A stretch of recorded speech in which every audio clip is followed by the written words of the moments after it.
मसेल coaching centre. आज की class start करते हैं। मैंने इससे जो पिछली क्लासें दी वो स्पीकिंग एंड राइटिंग की दोनों क्लासें आपको उसका राइटिंग भी सिखाया है एंड आपका स्पीकिंग भी सिखाया है। तो आज भी मैं एक बहुत बेहतरीन तरीके से आपको राइटिंग और स्पीकिंग दोनों चीजें सिखाने के लिए मैंने आपको आज ये वाला वीडियो भी मैं इसमें बना रहा हूँ। और इसमें देखिए आपकी क्लास में कि आप किस प्रकार से राइटिंग बेहतर सीखेंगे, किस तरह से बेहतर तरीके से आप स्पीकिंग सीखेंगे। ये दोनों चीजें आपस में मैच करके मैं आपको बता रहा हूँ। तो आज जो मैं सोचा है, जो मैं आज सोच रहा हूँ कि आपको कुछ ऐसा मेथड या ऐसा कॉन्सेप्ट आपको दे दूं कि आपके लिए और आसान और बेहतर इंग्लिश हो जाए। एक्चुअली होता क्या है कि आप लोग या हम सभी इंग्लिश को सुनते ही या इंग्लिश वर्ड को सुनते ही ऐसा लगता है कि ये बहुत जबरदस्त है, ना जाने कितना जो क्या क्या इसके अंदर टफ है, क्या इसको सीखने के लिए हमें करना पड़ेगा। तो ये सारी चीजें माइंड में आता है और तब उसके बाद रीडिंग की हैबिट्स भी बढ़ाते हैं, रीडिंग भी करते हैं, उसके बाद ग्रामर भी सीखते हैं, साथ ही साथ वर्ड मीनिंग भी सीखते हैं, सब कुछ सीखते हैं। उसके बाद जब हम पूरा सीख जाते हैं या पूरा सीख जाते हो तो उसके बाद फिर से प्रॉब्लम क्रिएट होती है, फिर से वही कंडीशन कि इंग्लिश नहीं आती है। और जितना मेहनत किया था, 6 महीने पढ़ा, पूरा रात दिन नहीं किया, 1 साल पढ़ा, पूरा रात दिन नहीं किया, फिर भी क्या हुआ कि इंग्लिश में बहुत बड़ी समस्या होगी, फिर भी नहीं सीख पाए बेहतर। तो आज एक ऐसा क्लास दे रहा हूं मैं आपको, इसको अगर आप ध्यान से देखेंगे कि वाकई आपको खुद आज फील करोगे अपने आप में कि वास्तव में हमें इंग्लिश को अगर पढ़ना चाहिए तो किस तरीके से पढ़ना चाहिए, किस तरीके से सीखना चाहिए। अगर आप आज की क्लास को समझ गए ना तो आपके लिए फिर आज के बाद इंग्लिश आपके लिए इतना जबरदस्त प्रॉब्लम खड़ी नहीं करेगा, जितना आप समझ के बैठे हो वो आपके लिए नहीं होगा। तो देखिए आज की क्लास कुछ अलग हट के लेके आया हूँ। तो इस क्लास को अगर डीपली माइंड से इस क्लास को पूरा देखेंगे इंडे तक, तब जाके आपको आने वाला है। और देखिए कि किस तरीके से आपके लिए अब आसान होगा। और यहाँ पर एक चीज मैं लिखता हूँ कि हम जो भी चीजें इंग्लिश में बोलते हैं, हमें बहुत कुछ आता है या आपको बहुत कुछ, हम सब, आपको भी, हमें भी, सबको, कि छोटे छोटे वर्ड से लेके जो बहुत डिफिकल्ट वर्ड होते हैं या छोटे छोटे सेंटेंस, आसान सेंटेंस से लेके जो हार्डली सेंटेंस होते हैं, वहां तक के सेंटेंस कुछ भी हम पढ़ते भी हैं अपनी जिंदगी में और लिखते भी हैं। बट कुछ टाइम ऐसा हो जाता है कि उतना करने के बावजूद भी हमें लगता है कि यार आखिर मैंने ये इंग्लिश तो इतना पढ़ा, इतना लिखा, डिफिकल्ट वर्ड मीनिंग्स भी याद किए, सारे डिक्शनरी पकड़ी और ग्रामर को मजबूत करने के लिए मार्केट से क्या लेके आए, एक्सीलेंट ग्रामर की बुक लेके आए 50 रुपए का या 100 रुपए का, और उसको पढ़ते रहे, रात दिन पढ़ते रहे। तो उसके बावजूद भी फिर जिस दिन एंड हो गया सब कुछ, उसके बाद जॉब करने निकल गए या कहीं कोई ऐसे कंपटीशन में हमने पार्टिसिपेट करना चाहा, जब वहां पर बैठे फिर से वही condition, you are not able to crack the exam and कहीं कोई भी आपका जो जॉब है उसमें भी यही कंडीशन रहती है। तो देखिए क्या होता है कि एक वर्ड लिखता हूं मैं यहां पे, दौड़ना। क्या लिखा मैंने? दौड़ना। अब दौड़ने को क्या कहते हैं, मैं बहुत बड़ी चीज नहीं सिखा रहा आपको, बहुत कुछ ऐसी चीज बहुत जो देखा ही नहीं ऐसा नहीं सिखा रहा हूं। जो आप रात दिन जगते हैं ना, उसी तरह से मैं आपको पढ़ा भी रहा हूं। जो आप रात दिन एक जो 108 दाने वाली माला होती है माता जी की, जो आप रात दिन जगते हैं, उसी प्रकार से आप रात दिन जो पढ़ते हो ना, उसी तरह से मैं आपको पढ़ा रहा हूँ। देखिए आज की क्लास ये दौड़ना लिखा है मैंने, तो ये दौड़ने को क्या कहते हैं? ये बहुत आसान है, सबको आता है। दौड़ने को क्या कहते हैं? रन कहते हैं। आर यू रन, रन में से क्या होता है? दौड़ना। अब मुझे बताएं हंसने को क्या कहते हैं? आप बताएं। अब आप मुस्कुरा रहे हैं कि आता है सभी, तो सब कुछ सीखा है हमने। तो हंसने को क्या कहते हैं? LAUGS, यानी लाफ कहते हैं। क्या कहते हैं? लाफ। लाफ मीन्स हंसना। अब आप काटने को क्या कहते हैं? CUT, cut. कट मीन्स काटना। तो ये छोटे छोटे जो आप देख रहे हैं वर्ड, इस वर्ड को आपको जब बचपन में आपने सीखा है, और ये कोई तूफानी वर्ड नहीं है, कोई ऐसा वर्ड नहीं लेके आ गया मैं इस बोर्ड पे आज इस क्लास में कि ये बहुत ज्यादा जबरदस्त स्टफ है, पहली बार आप देख रहे हैं इसको, ऐसा नहीं है। बट मेरा मकसद क्या है, सुनिए आप ध्यान से कि हमें इंग्लिश में प्रॉब्लम क्यों क्रिएट होती, क्यों बेहतर इंग्लिश नहीं कर पाते। तो इसका कारण यही है कि इंग्लिश को एक उस दिशा की ओर, एक ऐसी दिशा या उस दिशा की ओर हमें बेहतर तरीके से कोई ऐसा गाइडर नहीं मिला, या कोई ऐसा आपको एक मोटिवेट करने वाला नहीं मिला इंग्लिश की दुनिया में, जिसकी वजह से सब कुछ जानने के बावजूद भी इंग्लिश कमजोर हो गई। वो कारण ये है। तो देखिए यहाँ पर इसका मैं बता रहा हूँ, पूरा राज बता रहा हूँ कि दौड़ने को रन कहते हैं पता है, हंसने को लाफ कहते हैं पता है, काटने को कट कहते हैं ये पता है। बट अगर मैं पूछूं इस दौड़ने को, दौड़ना तो रन हो गया, दौड़ रहा हूं ना, दौड़ना रन। अब मैं कहूंगी इस दौड़ने को अगर मैं बोल दूं दौड़ाना, ध्यान से देखिए क्या कहा मैंने, दौड़ाना। दौड़ने को रन कहते हैं, दौड़ाने को क्या कहते हैं, या दौड़ाना को क्या कहते हैं। यानी दौड़ना खुद दौड़ेगा तो दौड़ने कहेंगे, अगर दौड़ाना है खुद ना दौड़ के क्या कह रहा है, दौड़ा रहे हैं ना, तो उसको क्या कहेंगे। और वैसे ही हंसने को क्या कहते हैं, आपको पता है, यहाँ पर लिखा है मैंने, हंसने को कहते हैं लाल। अब मुझे बताइए हंसाने को क्या कहते हैं, हंसाने को क्या कहेंगे, हंसाने को क्या कहेंगे बताइए। यानी हंसने को तो सबको पता है लाल, लेकिन हंसाने को क्या कहेंगे। एक तो खुद हंसते हो ना, लेकिन आप हंसा रहे हो तो उसको क्या कहेंगे। ये बहुत जबरदस्त चीज है। काटने को कट कहते हैं, काटने को क्या कहते हैं, कट कहते हैं। लेकिन कटवाने को क्या कहेंगे, ये बहुत सोचने वाली बात है, ये बहुत जबरदस्त चीज है। अब बहुत ज्यादा टफ चीजें नहीं दिखा रहा हूँ आपको, लेकिन ये एक सोच है। अगर आपको वाकई नहीं सीखना होगा, एक सोच एक बार गहरी डालनी होगी।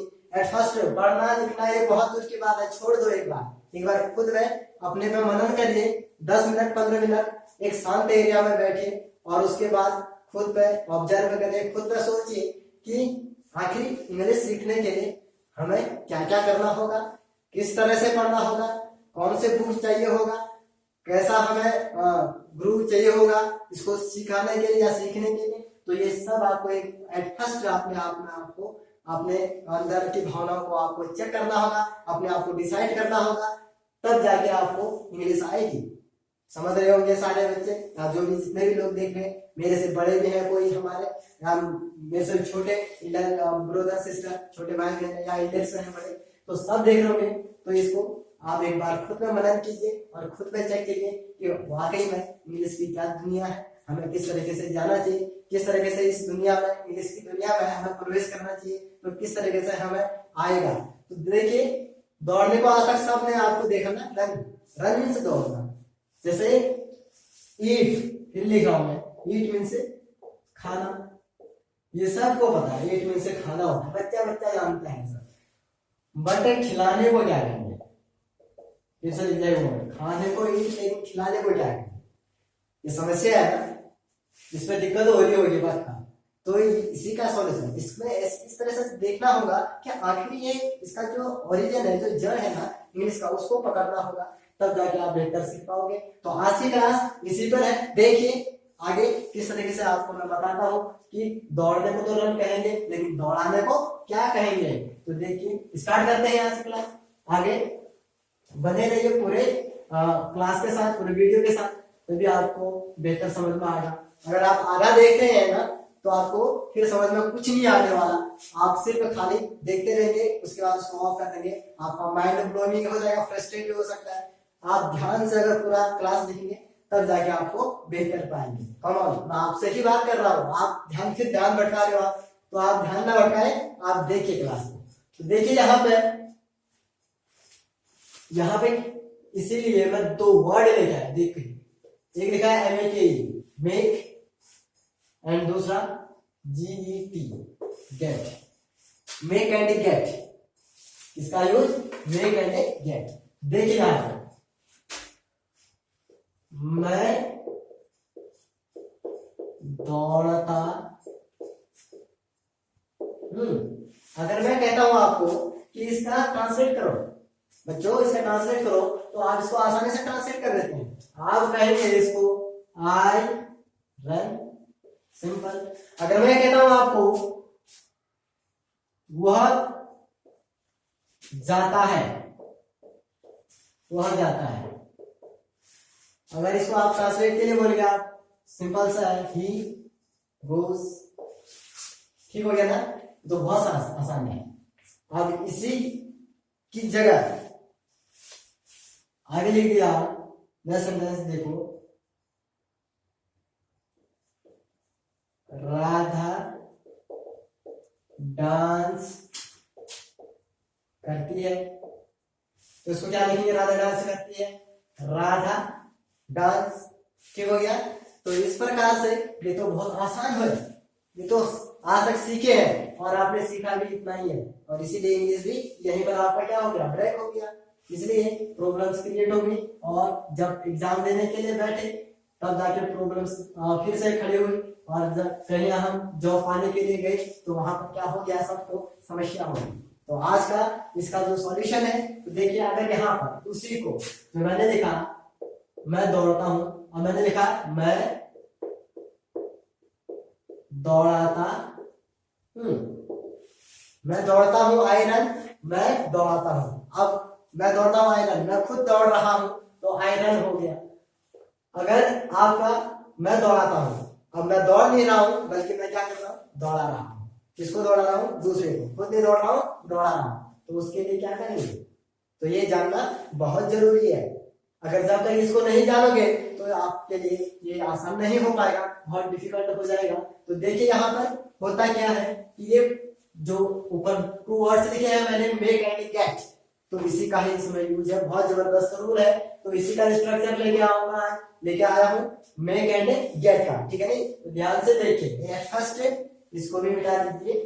देखो सबसे पहले कॉन्सेप्ट को समझना है, कॉन्सेप्ट को ये समझना है कि अगर खुद पे काम करूं तो क्या हो जाएगा, अगर कोई भी काम किया मैंने तो वहां पर ये खुद है व्यक्ति, इसने काम किया खुद पे, तो उसके लिए क्या हुआ, जैसे इसने खाना खाया तो क्या कहा इसने, हमने क्या कहा, वह खाता है, ही ईट्स, बोला ना।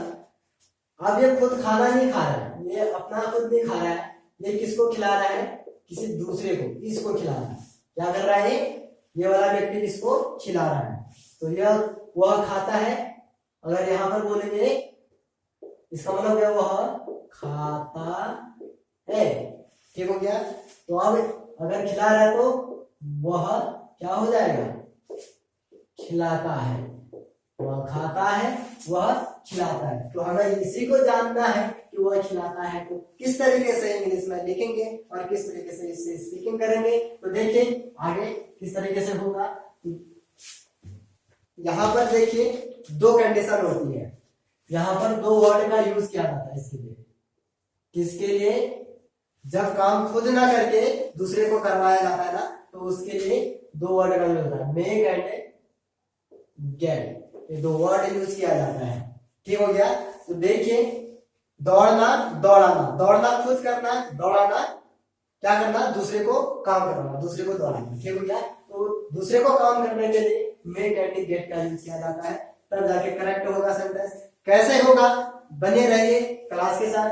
अब आगे स्टार्ट करता हूँ। देखिए यहाँ पर मैं कुछ फोटो के अकॉर्डिंग आपको समझाना चाहता हूँ और आप समझेंगे इसको। देखिए ये आदमी बना है, अब ये मेक का यूज कहाँ करेंगे, गेट का यूज कहाँ करेंगे। तो देखिए यहाँ पर जो मेक का यूज है, मेक का यूज कहाँ करेंगे, जब काम करने वाला और करवाने वाला दोनों मौजूद होंगे तो किसका यूज करेंगे, मेक का यूज। देखो ये करवाने वाला है, ये कौन है, काम करवाने वाला, और ये कौन है, करने वाला, ये कौन है, करने वाला, दोनों प्रेजेंट है। अगर काम करवाने वाला और करने वाला दोनों सेंटेंस में प्रेजेंट होंगे तो मेक का यूज करेंगे। समझ में आई बात, यानी किसी भी काम को करने के लिए करने वाला भी प्रेजेंट हो वहां पे और करवाने वाला भी प्रेजेंट हो तो मेक का यूज करेंगे। अब देखो नेक्स्ट इसका कॉन्सेप्ट, यानी जब काम करवाने वाला हो, काम करवाने वाला दोनों में रहेगा, काम करवाने वाला, बट ये करवाने वाला है लेकिन करने वाला कोई नहीं है, करने वाला नहीं है, करने वाला कोई भी नहीं है, तो उस केस में हम किसका यूज करेंगे, गेट का यूज करेंगे। तो समझ में आ गया होगा। फिर से समझा रहा हूँ, देखिए कि मेक का यूज कहाँ करेंगे, जब किसी भी काम को करवाने वाला और करने वाला दोनों प्रेजेंट हो तब मेक का यूज करना। जब काम करवाने वाला हो और करने वाला ना हो तब किसका यूज करना, गेट का यूज करना। समझ में आ गया। यानी सेंटेंस में अगर दोनों मौजूद होंगे आपके, करवाने वाला और करने वाला, तो मेक का यूज, और जब करवाने वाला मौजूद हो और करने वाला ना हो तब किसका यूज करना, गेट का यूज करना। ठीक हो गया। अब देखते हैं सेंटेंस को बना के देखते हैं, तब जाके आपको आएगा बेहतर। यहां पर देखिए, जैसे यहां पर लिखा, मैं फिर से वही सेंटेंस लिख रहा हूं, दौड़ता, इसको लिखा आई रन, मैं दौड़ता हूं, आई रन। अब देखो इसको मैंने लिख दिया, मैं दौड़ाता हूं। अब खुद नहीं दौड़ रहा हूं, मैं खुद नहीं दौड़ रहा हूं, ऊपर वाले सेंटेंस में मैं खुद दौड़ रहा हूं, आई रन, मैं दौड़ता हूं, ठीक है। और नीचे वाले में मैं खुद नहीं दौड़ रहा हूं, मैं किसी और को क्या कर रहा हूं, दौड़ा रहा हूं। तो मैं दौड़ाता हूं। अब देखो इसमें इसका जो आपका सेंटेंस बनेगा कि कैसे बनेगा, आई गेट रन, इस तरीके से आई गेट रन। यानी यहां पर जो मैं है ये करवाने वाला है, ये क्या कर रहा है, दौड़ा रहा है। अब दौड़ने वाला बताओ इसमें कौन है, कोई नहीं है, खाली मैं दौड़ाता हूं। अब किसको दौड़ाता हूं वो इसमें दे नहीं रखा है, तो इसका मतलब क्या लग जाएगा, गेट लग जाएगा। अगर यहां पर मैं लिखूं कि मैं आपको दौड़ाता हूं, आपको दौड़ाता हूं, तो क्या होगा अब इसका, कि मैं आपको दौड़ाता हूं, मैं क्या हो गया, करवाने वाला, आई, यहां पर अब करने वाला कौन है, दौड़ने वाला आप है, करवाने वाला मैं हूं, ये मैं हो गया, और ये कौन हो गए, आप हो गए। यानी मैं दौड़ा रहा हूं, आप दौड़ रहे हैं ना, तो दोनों प्रेजेंट है, तो किसका यूज करेंगे, मेक का यूज करेंगे। तो क्या होगा यहाँ पर, आई मेक यू रन।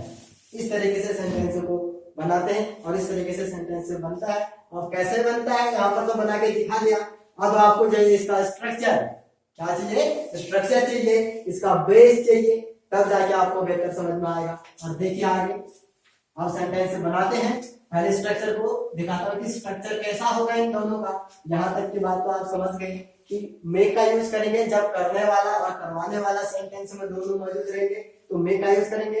अगर करवाने वाला मौजूद है, करने वाला नहीं है, तो गेट का यूज करेंगे। समझ में आ गया होगा ना, बहुत बढ़िया। नेक्स्ट, मेक का यूज कैसे करेंगे, देखिए, सब्जेक्ट प्लस मेक या makes plus object plus verb की first form plus other verb, इस तरीके से। अब देखिए नेक्स्ट, गेट का यूज देखिए, सब्जेक्ट प्लस गेट या gets plus object plus verb की थर्ड फॉर्म लगाना है यहाँ, प्लस अदर वर्ब। ठीक हो गया ना। यानी ये जो ऊपर वाला है सब्जेक्ट मेक से ऑब्जेक्ट प्लस वर्ब की first form plus other verb, subject plus gets plus object plus verb की third form plus other verb. यानी गेट्स का यूज इस स्ट्रक्चर पर करेंगे और मेक्स का यूज इस तरीके से करेंगे। समझ में आया। अब देखते हैं, अब आपको बना के दिखाते हैं सेंटेंस। जैसे फॉर एग्जांपल कि आपको सेंटेंस देता हूं मैं,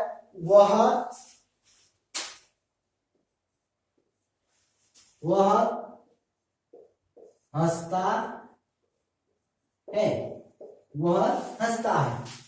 अब यहां पर हंसता है, ये तो सिंपल हो गया कि क्या हो जाएगा, ही लाफ्स, क्या होगा, ही लाफ्स होगा, ये तो सिंपल है। अब यहां पर मैंने कर दिया हंसाता, वह हंसाता है, तो यहां पर आप खुद नहीं हंस रहा है, वो किसी दूसरे को हंसा रहा है, लेकिन बट इसमें जो हंसने वाला है वो प्रेजेंट नहीं है। तो इसको कैसे बनाएंगे, सब्जेक्ट लगा दिया है ही, अब ही क्या अकॉर्डिंग लगा देंगे, आपका गेट लगेगा या गेट्स। यानी अगर आपका सब्जेक्टिव सिंगुलर है तो गेट्स एंड सब्जेक्टिव प्लूरल है तो गेट लगेगा।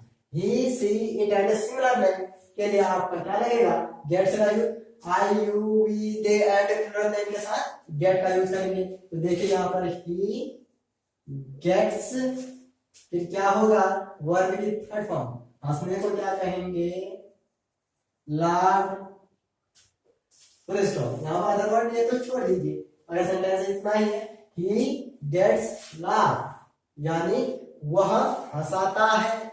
अब यहाँ पर देखो इसी सेंटेंस को ऊपर वाले स्ट्रक्चर से बना के दिखाते हैं, ये आपको समझ में आ गया होगा। इसी वाले को, वह तुम्हें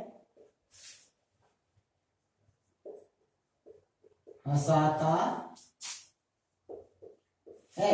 दूसरा सेंटेंस लिखा, वह तुम्हें हंसाता है। अब देखो यहाँ पर वह जो हो गया ये करवाने वाला, और ये जो हो गया तुम्हें करने वाला। तो देखिए सब्जेक्ट ही हो गया तो वह हो गया तो ही लगा दिया। अब देखो फिर से क्या लगा देंगे यहाँ पर, गेट या मेक। अब देखो दोनों प्रेजेंट है तो यहाँ पर गेट का यूज नहीं करेंगे, किसका यूज करेंगे, मेक्स का यूज। ही मेक्स, और क्या आ जाएगा, ऑब्जेक्ट, ऑब्जेक्ट क्या आता है, तुम्हें, ही मेक्स यू। उसके बाद क्या आ गया, वर्ब की फर्स्ट फॉर्म, हंसने को क्या कहते हैं, लाफ।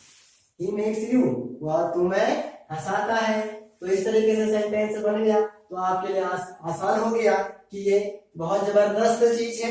यानी मैं खाता हूँ, मैं पीता हूँ, मैं सोता हूँ, मैं नहाता हूँ, मैं पढ़ता हूँ, मैं लिखता हूँ, मैं बोलता हूँ, ये सब चीजें तो ये आसान है, ये तो आप सीख चुके हैं। बट मैं हंसाता हूँ, मैं खिलाता हूँ, मैं दौड़ाता हूँ, मैं पढ़ाता हूँ, मैं सुलाता हूँ, मैं नहलाता हूँ, ये सब खुद ना करके दूसरे को करवाते हैं। तो उसके लिए कैसे यूज करेंगे, तो बहुत डिफरेंस है, बहुत इसके अंदर सोचने की बात है कि आज तक हम हमेशा सोचते रहे कि हंसने को लाभ कहते हैं, बट ये नहीं सोच पाए कि हंसाने को क्या कहेंगे। अगर आपको चेक करना है, आप किसी से पूछिए, अगर आपके किसी को आता है बेहतर तरीके से तो वहां से भी लीजिए, लेकिन अगर आप करके देखिए, अगर आपने यहाँ से सीखा है ना, तो आपको वाकई में आपकी एक अलग सी दुनिया तैयार हो जाएगी। इंग्लिश के लिए आपकी दुनिया तैयार हो रही है, आप ये मानिए, और यहाँ पर इस तरीके से काम करना होगा, तब जाके बेटर काम होगा। और देखिए, और दूसरी बात ये भी डिटेल में बता देता हूँ मैं आपको कि ये जो मेक एंड गेट है, और यहाँ पर जो क्या हो रहा है, खुद काम ना करके दूसरे से करवा रहे हैं, तो इसी को एक वर्ड नाम दिया जाता है, इसको कहते हैं कॉजेटिव वर्ब। क्या कहा जाता है इसको, कॉजेटिव वर्ब कहते हैं। इसको क्या कहते हैं, कॉजेटिव वर्ब नाम दिया जाता है इसका। ठीक हो गया ना। तो कॉजेटिव वर्ब किस तरीके से पढ़ेंगे और किस तरीके से इंग्लिश राइटिंग के लिए एंड स्पीकिंग के लिए बेहतर आपके लिए वरदान साबित होगा। तो इस तरीके से अगर आप काम करेंगे तो आप बहुत बेहतर तरीके से इंग्लिश को सीखेंगे। तो आज के बाद आपके माइंड में ये चीज नहीं रहेगी, और आपने कभी सोचा भी नहीं था इस तरीके से कि दौड़ने को तो रन कहते हैं, सोचा था, बट दौड़ाने को क्या कहेंगे, ये माइंड में कभी आया नहीं, जिसकी वजह से प्रॉब्लम हो गई इंग्लिश को सीखने के लिए बेहतर तरीके से। तो इस तरीके से आज के बाद आप यूज करना, और आपको बहुत बेहतरीन तरीके से धीरे धीरे धीरे इंग्लिश में कॉन्फिडेंस बढ़ते रहेगा, और इंग्लिश की जो दुनिया है आपके लिए आसान होते जाएगी। अगर आपको लगा कि वाकई में ये बहुत बेहतरीन चीज है, इसको सीखना चाहिए, तो एक बार फिर से अकेले में बैठ के मॉर्निंग टाइम या इवनिंग टाइम कभी भी खुद पे एक बार सोचिए, मेरा मोटिव पूरा सिर्फ आज पढ़ाने का ही नहीं, बल्कि हर एक बच्चे को, हर एक स्टूडेंट्स को थोड़ा सा जगाने का भी है कि जगना चाहिए। आखिरी अगर आपको एक बेहतर जिंदगी चाहिए, एक बेहतर वे का आपने काम करना है, अगर आपको वाकई में कुछ करके दिखाना है, इंग्लिश आपको बेहतर तरीके से सीखना है, तो आपको इस तरह से करना होगा, तब जाके आपको बेहतर तरीके से आप हर एक चीज को, अपने गोल को आप पा पाओगे। आपका जो लक्ष्य है उस लक्ष्य को आप क्रॉस कर पाओगे, और जो चाहिए वो आपको मिलेगा। तो इसके बाद फिर से लेके आता हूँ बहुत बेहतरीन तरीके से नेक्स्ट क्लास, इससे भी और बेहतरीन amazing tricks and amazing ideas and amazing structure जो आपके लिए वरदान साबित होगा बहुत बेहतरीन इंग्लिश के लिए। तब तक के लिए बहुत बहुत धन्यवाद। स्वस्थ रहिए, मस्त रहिए। फिर मैं मिलता हूँ नेक्स्ट क्लास में, तब तक के लिए बाय बाय।